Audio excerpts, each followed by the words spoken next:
want to play our normal maps because we're so close to DreamHack Winter. Yeah, except for Mousesports is not going, right? Well, then maybe Titan have just decided we're gonna try and ban out as many other maps as we basically can. Yeah, you don't see a lot of cobblestone though, so this is gonna be fun. I'm not sure. I don't think a lot of teams I think most teams actually veto this map normally. So, let's see how prepared they are. Yeah, we'll find out. I mean, the map has been changed a little bit too, which I think most people agree with. Nice grenade out here from Existence, going to drop Legia down to about half health, but now they do make it in here. The bomb gets dropped and Kenny goes down. Apex getting shot in the back here by Chris J, and he's going to try and run close, take the fight. Instant headshot, but it's just a one long back and forth trade, and finally it feels like Mousesports come out on top as they're going to have Cali be alone. 1-on-2 here, and the bomb is going to go down pretty quickly. No kit currently picked up, and he's pretty close by. He doesn't have any grenades, and I think they must have hurt him by this point. Yeah. No chance here for Cali. He actually gets a good headshot in, but that was almost impossible. Yeah, nice trap from Mousesports. A bit of a YOLO train through the drop room to connect her to A, and then one guy just hanging around in mid. So it just came down to Mousesports winning those duels, and then Glock reigning supreme in the close range fights. Yeah, it is just a really powerful weapon, and if for enough other reasons as well, it's just the fact that you have those 20 bullets, which means you can keep shooting for just such a very long time. This time they're going to go for a bit of a YOLO push into the B bomb side. Actually, there's everyone stacked up in here. Titan Sun is coming. Is it going to be enough? Carrigan just holding down Mouse 1 with the P90 is going to get a bunch of kills for it. And it's down to Maniac all the way in the back here. He's going to execute Carrigan trying to put down the bomb. And look at Mousesports. The rest of them completely confused. Not going to be a second headshot. Nice attempt for Maniac.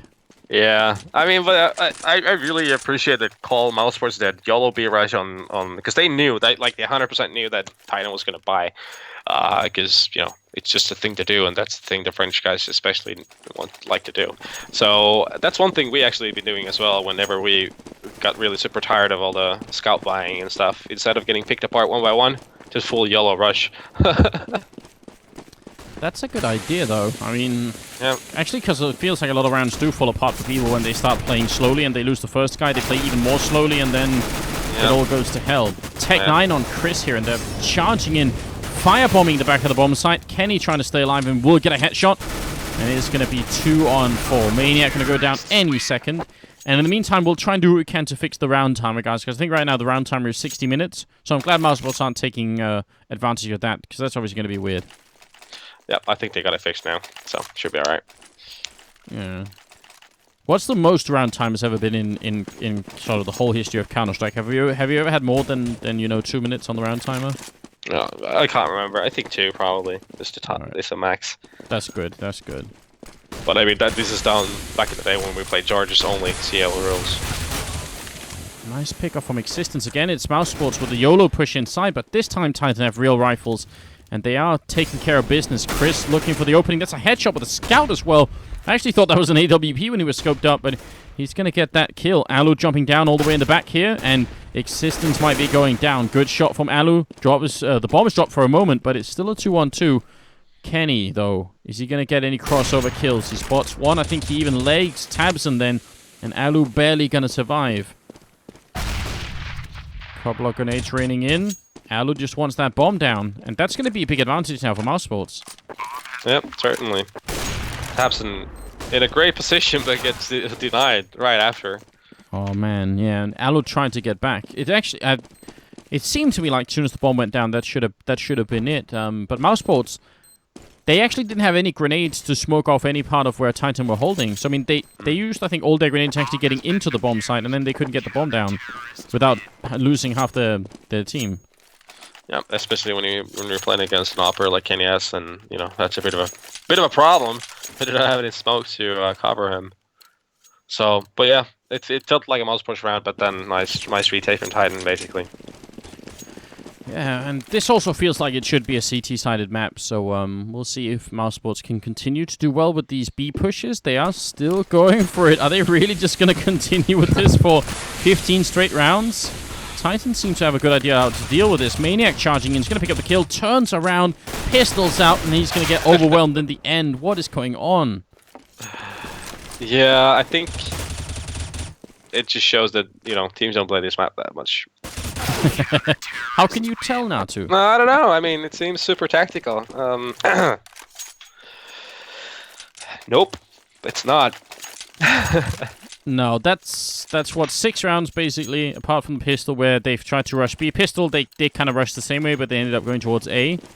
This time they've gone for 2 Tech 9s and 3 CZ75s and a bunch of grenades. What are you doing, Mousesports? Maybe this is just beyond our understanding. It's so super intelligent that we just cannot understand it. They found the next level here. Leggy actually somehow survives. Existence goes down, and Maniac's got to be careful. He's being shot in the face right through the smoke. And, well, Cali hiding all the way in the back. They actually get the A bomb site cleared out, so they drop Apex all the way down the middle. So this time the rush works for Mousesports, and the bomb is going to go down here. Tabson very low on health, but he's going to secure it. Coming up from behind, Legia takes down Cali. Mousesports are everywhere. Yeah, I mean, it's one of those rounds where Mousesports just got everyone, like, caught everyone off guard pretty much from Titan. And yeah, they got like 2 or 3 guys through the drop room into connector, and then it was just hell broken loose pretty much, and got picked apart everywhere. I don't know what to say. I'm just sort of anticipating them, anticipation, just that they're going to keep doing this here. But actually, leaving Chris over here, you got to wonder if they really want to do this rush with only a couple of people. Yeah, I don't think so. I think they're slowing down now. I'm pretty, like, I can see Titan is actually having a 5-man stack at B first. They've become paranoid. I wonder why. A little bit scared. Yeah. So what is it going to be? They're still set up. They could end up going here. And I mean, maybe a delayed rush instead. Alu, he got spotted early on here from Existence. Of course, Titan are ecoing, so good chance for Mousesports to get anything done, really. They have a lot of grenades still left, so I mean, a couple of smokes maybe to try and block off anyone shooting at them from a distance. Molotovs to clear out the bomb site, and they gotta be careful with Kenny in the back here, though. Yeah, but I mean, just what you just pointed out there is pretty much their plan, I'm sure. Just try to smoke off the choke points and then get the bomb down. Kenny coming out, good timing, and he gets the kill. Apex will pick up 1 as well. And now it's down into a 2-on-2. The bomb's still not been planted at 30 seconds. Apex will pick up a kill. And it's down to Legia. He's going to go down. Apex triples them. And that was, I don't know, should they have rushed anyway? Too much hesitation from Mousesports pretty much cost them the round. They were just waiting around too much on that platform area up on left when you go into BST. Instead of being decisive and actually trying to take over one area together. So they were just they got crossfired basically from the CZs, and that's the most horrible thing can happen when you're playing against a CZ. Yeah, so the answer here for Mousesports is simply to keep rushing B. That's the best they can do. Yep, they should keep on doing it. I mean, best strat ever, Cobblestone. They've broken the map. I like the fact that they picked up the auto sniper in the AWP though on Titan's side. Yeah, maybe not the best weapon against rushes, but if they get into the good positions that they definitely have now, should be pretty powerful anyway. Kenny, easy kill on Chris, and the bomb is now making its way back to A, it feels like. Yeah, I mean, but Mousesports has a lot of ground right now because they got the drop room area covered. So, I mean, that gives them an advantage. 4-on-4 situation is still an advantage for Mousesports, I feel like. Let's just see if they can utilize that advantage. Yeah, I think a lot of it comes down to whether or not they can get just one entry maybe into, say, bomb site. If they can take down Kenny or Apex, and obviously Kenny be the best shot, then it could make a big difference. That's the problem, that Kaylee has an auto sniper and Kenny has a op, so that's the thing that's tipping the favors in the Titans' hands right now. But Mousesports has a ground advantage, but then again, weapons Titan. Yeah, now they're actually going to go back to the B bomb site. Legia taking a long time here, and Maniac just trying to hide all the way in the back. Doesn't want to look, and Alu is going to kill him anyway. You can't just ignore him like that and expect him not to kill you. Kenny can't find anything. The smoke finally goes up, but there's only 8 seconds left. Molotov reigns in. Tabson, he makes a jump for it. Here's in a 1-on-2. That's really scary. Spots the shadow of Kenny, but it's not going to be enough. Yeah. Nice try by Ali though. He got those 2 kills. He got the auto sniper down. He got the guy on. He got both Kaylee and Maniac on B, but then got killed by either Apex or Kenny S. And hard 1-on-2 in that situation for Tabson. Really, it's almost impossible. Yes, I mean, I don't know if this is. It's kind of hard to know if Mousesports have planned a lot of this out to begin with, because it does. A lot of it seems like maybe a little bit random. But I like the idea of them getting control of the whole drop zone in the middle, and then sort of playing around that. They don't even have to rush at that point as long as they have that control. That seems like a cool idea. Especially when it seems like the Titan is only having one guy close to that area. So nice pick off. There, Carrigan taking down Maniac. The bomb is dropped though, and Cali's actually covering it.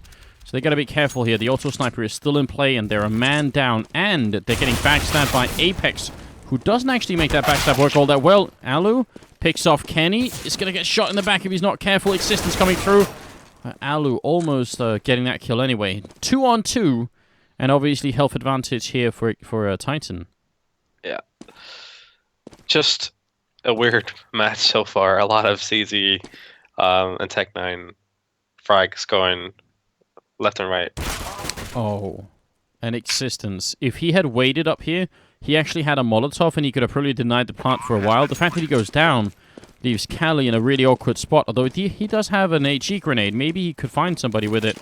Making a lot of noise here, and Chris is going to headshot him. Nicely handled from Mousesports here. 5-4. Yeah, Chris's positioning was a bit risky, though. I mean, he could have just gotten a headshot right away and then made it into 1-on-1, but sometimes that type of risk pays off, and yep, positional advantage.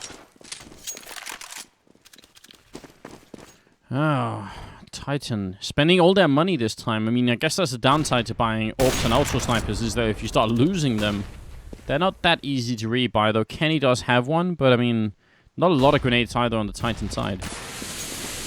Yeah, and you can tell just by looking at this, playing with Mousesports, that not a lot of set strats are going around here. Just trying to get those picks, or either YOLO, B-Rush. Those are the two protocols they're using. They roll the dice every round, and yeah. it's either one or the other. Yep. I like that. Legia wants to make an opening, but Titan seem to have locked this round down.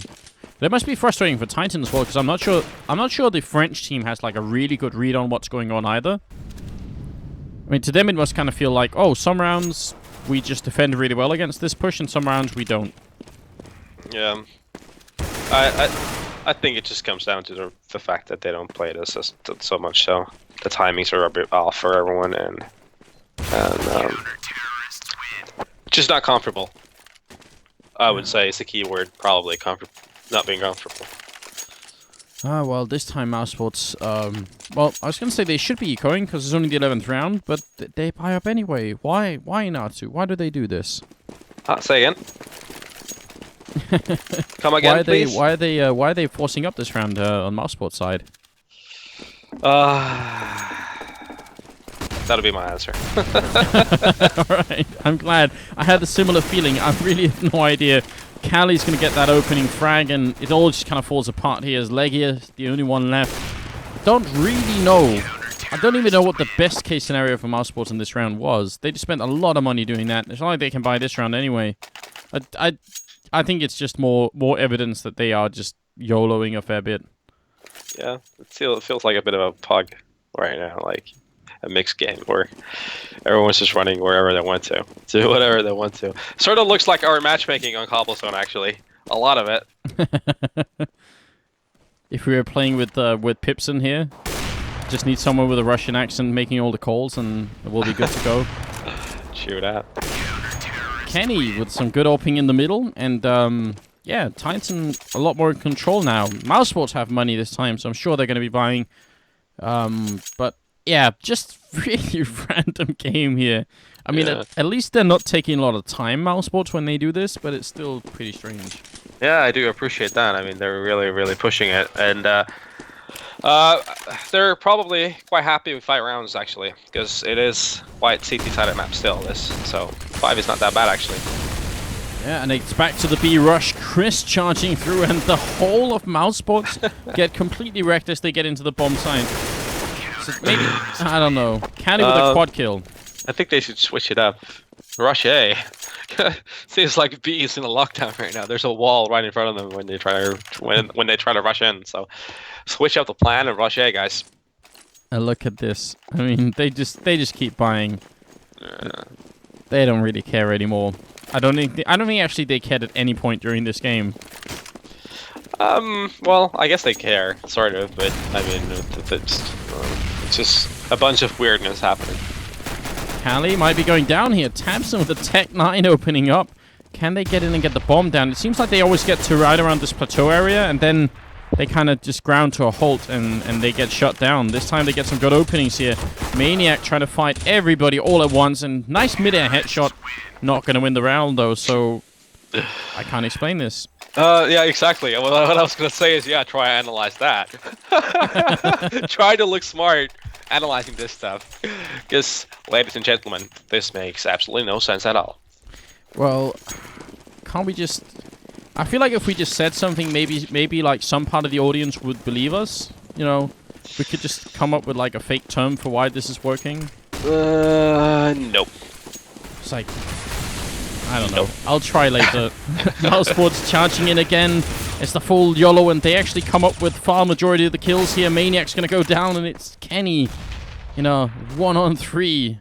He has to get every single kill. He gets Alu down first, so kind of a third of the way there. Yep. Let's see if the magic stick still works. Well, spots out Tabson, but it's not going to get the kill, so it will be 7-8. Oh. That was probably I don't even know, man. Out of words. No idea. I'm not sure what to say, man.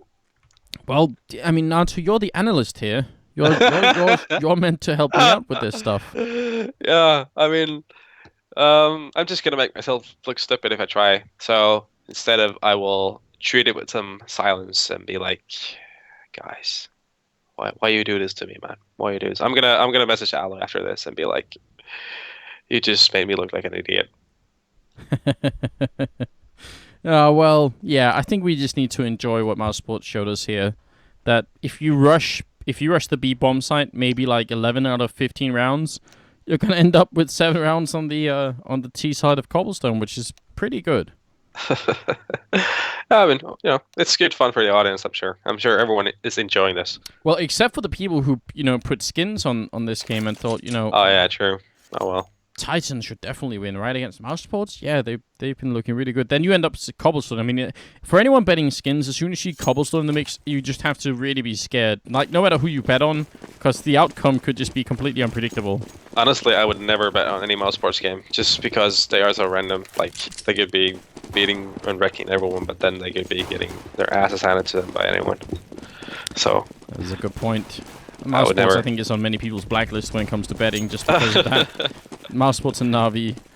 Well, yeah. Titan are going for a Glock train into the A-bomb site, where they might definitely find an opening. It's a good shot from Kenny. Can't get the flick, but was definitely pretty quick there anyway. And Chris, one good headshot. A little bit more, not going to get it through. So still a 2-on-3 here. The bomb is not being put down just yet. Alu trying to come up from behind. That's a really good headshot. He's got a few more bullets, and he gets a second shot as well.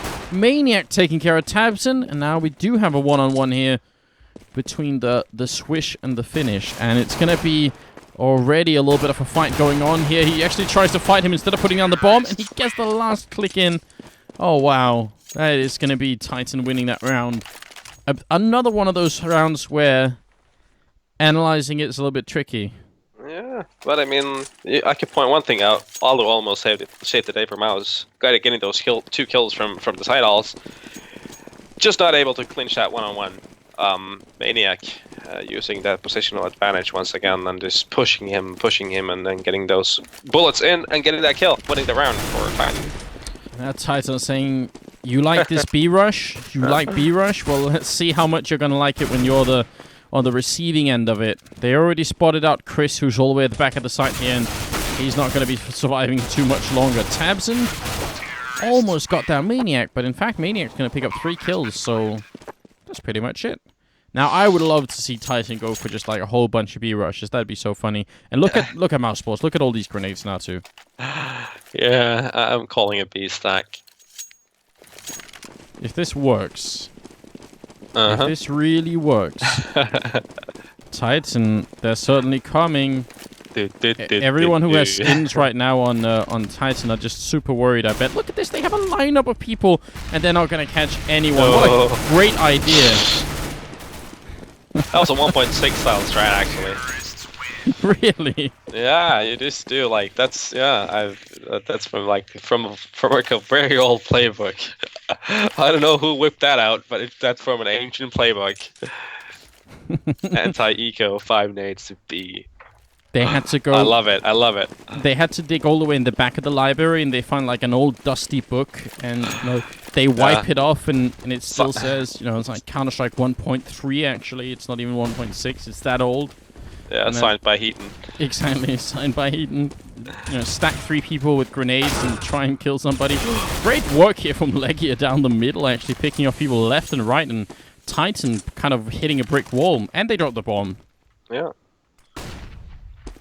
It was Titan that actually tried to switch it up and do an A rush, but it failed big time. Like, yeah, doing the work, getting those kills. Well played from him. If they've learned anything from that first half, it's that rushing B is definitely the key. Gotta stick to what works here. Exactly. All right. Well, it's still winnable though. I mean, if Apex and Existence go nuts. Right now we're basically assuming that Mousesports were just having fun, but I'd laugh. I'd find it so funny if we get to the major, DreamHack Winter, and then we see the team actually do the same thing and it works. You never know, man. A nice pickoff from Apex, in fact. Takes down Tabson, who was actually scoped up exactly at that angle. Grenade's going to be a little bit too far to catch Alu, and he's making a certain amount of noise. Chris will be there to pick him off. No issue at all.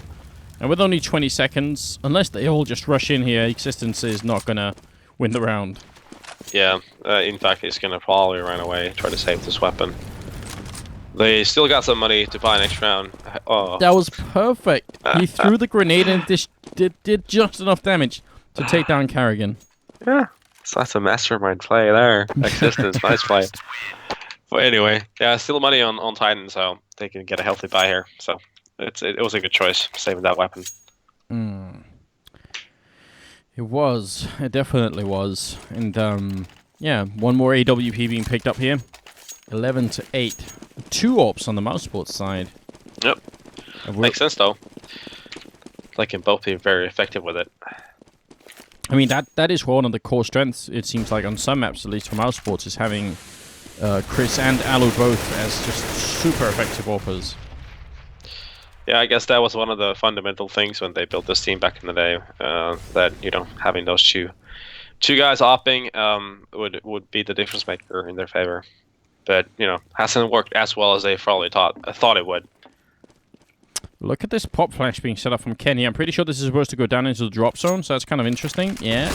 Pops right down, and look at Carrigan, who's waiting. Can't see a thing, and that gives them the entry. Really good job from Titan. This shows that they've at least put a little bit of work into this map, and Maniac's going to find the opening kill. That looked a lot more coordinated than anything we saw from Mousesports during the whole first half.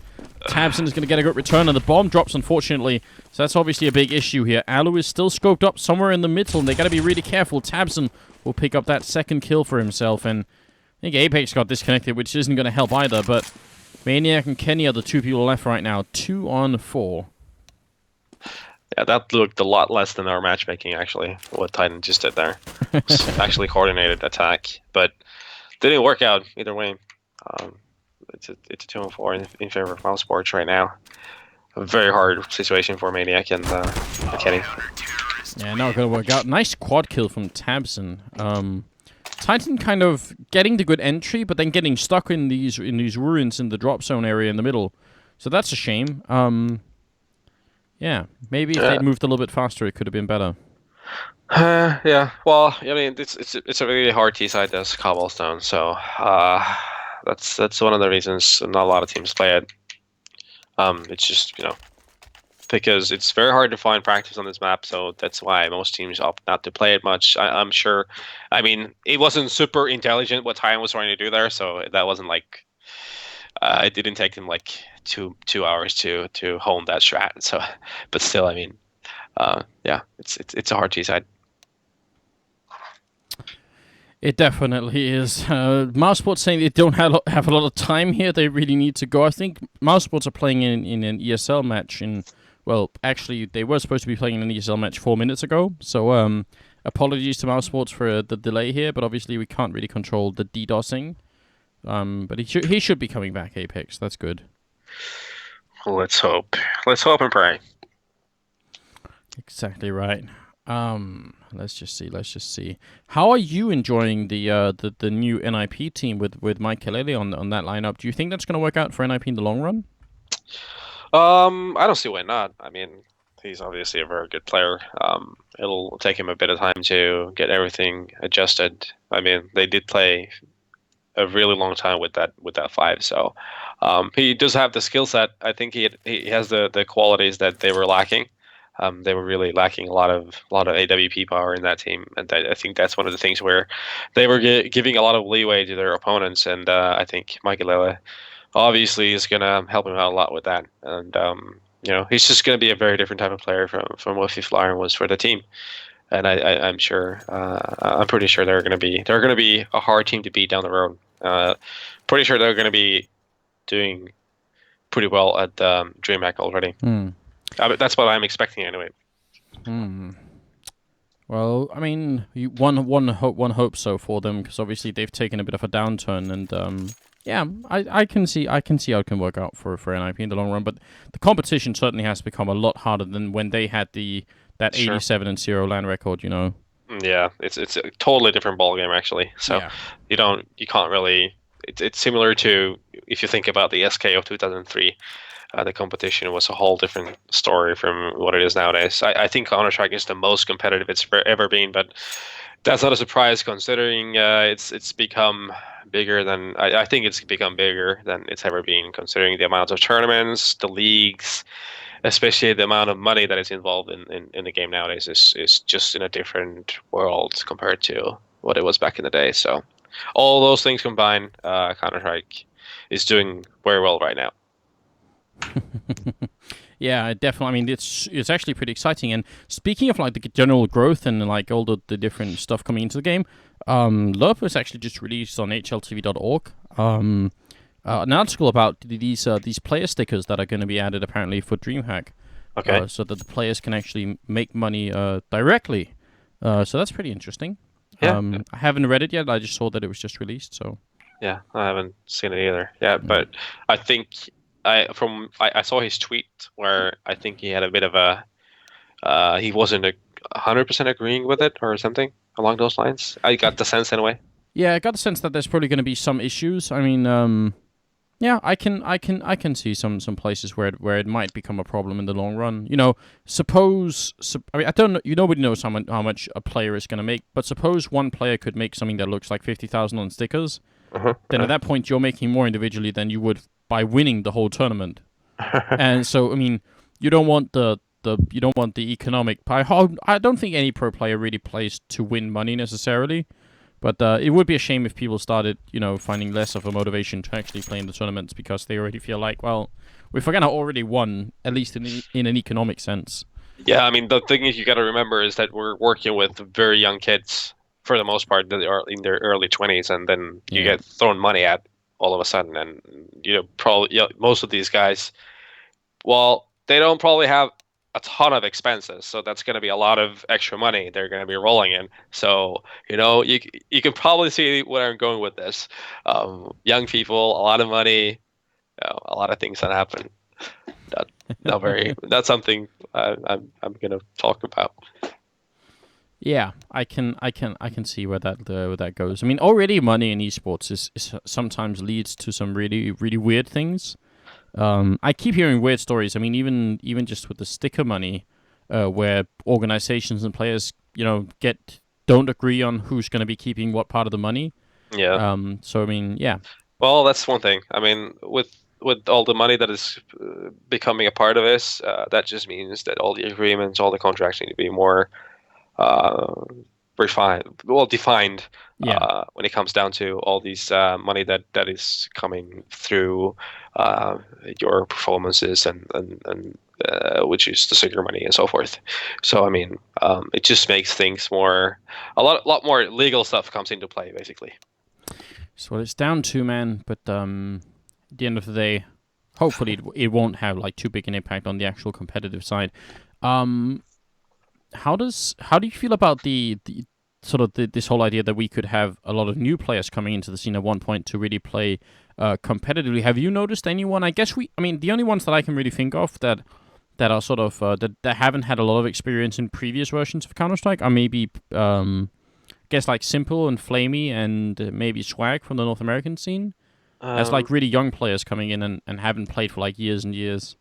I'm sure that that's something to happen. Like, well, it's hard to see like really young guys in a team, all five guys, and like really. Well, we've seen some teams like the Epsilon with JW and so forth back in Yeah. a year back. They were all pretty young, but I mean, the more natural way is that these teams with more experienced players are going to pick up players like St. Paul, or Flamey or so forth, and they're going to come into the scene one by one. And obviously, people get older. No one's getting younger, not me at least. And so it's just a natural thing where new kids come in. Yeah, it'd be nice if we could start seeing. I mean, because you're right. Actually, Epsilon is a good thing. I mean, I guess a lot of the players in Epsilon we did kind of know them from 1.6 as well, but just not as like top players. They were just sort of Yeah, I mean, think about the treatment they were getting. Like they were accused cheaters and blah blah blah blah, and onliners. the core of that team is now the best team in the world. Yeah. So you got to be careful what you say, seriously, because you never know. Yeah, inspiring for anyone else who's out there, maybe trying to, to actually build a team that may, not saying you could easily replicate what Epsilon managed to do, but certainly if you really set your mind to it, you Yeah, could I end up mean, beating some of the old boys. sure. Just gotta keep competing. There's no shortcuts. I get asked a lot, well, how do you become better? How do you train? There's like, no, I cannot give anyone a definitive answer on how you're gonna get ultimately better. You just gotta play the game and then see how far that takes you. It's gonna come down to working hard and having some talent as well. So I mean, how do you have a sort of an idea about how long it could take? I mean, are we talking a year, 2 years, or more? Is it something people can sometimes do in a couple of months if they really? Well, I mean, I played FPS games all my life pretty much. I started my first FPS game that I played on competitively was Quake World, Quake 1. So this is like the late 90s and stuff. So, and I was very young. And so I felt like when I had like experience from playing FPS games, and then when I grew up older, my head got into it as well. My brain, and like all my like the whole package sort of like it Hmm. takes you need to be, I think, probably players are at their best at around 23, 24-ish or so, because by then, especially if you started competing pretty young, you're going to have a lot of experience by then, and you'll be more comfortable in all these tournament situations where you're not comfortably at your home playing in an arena or a tournament area or whatever, and Yeah. all those things combined are going to help you become a better player. So it's really hard to give a definitive answer on that as well. It's Yeah. it's very individual, But some amount of dedication has to be put into it. definitely. I'm just thinking that with all this money that's going to be in the scene in 2015, and trust me, the stickers are going to be the least of it. Hmm. Then essentially, obviously the competition between the teams that already exist is going to be really fierce. But I mean, in 1.6 there were some examples of teams showing up that no one had ever heard of, and suddenly they were just super good. And it feels to me like we haven't had much of that in global offensive. Like everyone who shows up and plays in a good team, we can sort of almost always trace them back and say, oh yeah, well they played in this team in Source or in 1.6, so we have like some sort of history going on. Sure. Well, from my perspective, it hasn't really changed that much. I think it's been pretty similar. I'll take an example from like Big Grip with like Forest and those guys in like 2005. They were already like pretty known in the European scene, and people know they were good. But then they really like show what they got at that one CPL. I think it was like 2005 or something, and then it's just the snowball just started rolling from there. So I mean, it's been, but from my perspective, it's been pretty much similar for like 10 years already. Actually, the way that teams are progressing and how players are progressing. All Um, right. Well, I'm quietly hoping that we're gonna see some of those new teams sort of popping up at one point or another. Do you have? I mean, do you have any new players that you've seen in the Finnish scene that we don't already know about? mm, Is there any? that's a hard one. To be honest with you, I've been quite disconnected from the general Finnish scene for quite a while. Like we used to have like this gather channel with all Finnish guys playing, but then that just kind of died out. So after that, I've like the circle that I've been with is quite small actually. So I don't think I'm the best one to answer that, to be honest with you right now. All right, all right. Well, we'll do our best to maybe keep an eye on. I was still quietly excited when Rit was back in playing. I don't know if he's still around. Probably. He's watching probably. Hi, Ruud. What's up? Hey, Rit. He was And talking to me earlier. I do still wish that that Aslak would come back and play a little bit more. Yeah, well, like he's a good example of a player where there's skill, like natural talent, but then the work ethic is basically just not there, and he's pretty young. He's seems like his interests keep on going up and down towards different things, and he's not being able to concentrate towards one thing for long enough. And I think that's the problem that a lot of players actually have had down the road, where they're just unable to really focus in this. But I guess now with all this, like again, we get back to the whole money thing and the stickers and blah blah blah. It's a different ball game than say a couple of years back. So that could motivate a lot of people actually. Yeah, or maybe that may be a good point actually. That could be interesting if that's gonna keep some of these a little bit some of the more fickle players that tend to sort of come back and leave. We have a couple on the Danish scene, like Nico, for instance. If that could keep them around for a little bit more. Did Ioric just try and join? He's obviously now the coach for Titan, so Yeah, seems like it. that'd be interesting. Obviously, we've lost Apex here, which is why we're trying to talk about whatever we can at this point. But hopefully get the game back on the road. Mousesports, I don't think, are too excited about having to wait, and nobody else is either. No, I'm not excited either. Having to wait. It'd be more fun to watch some more YOLO B rushes. That has to be the plan, right? Yeah, I'm expecting it. Ioric was coaching them. He should be able to sit down and give them the stats on, this B rush, guys. It's just working too well. Have to do it. Yeah. Let's see. It's live.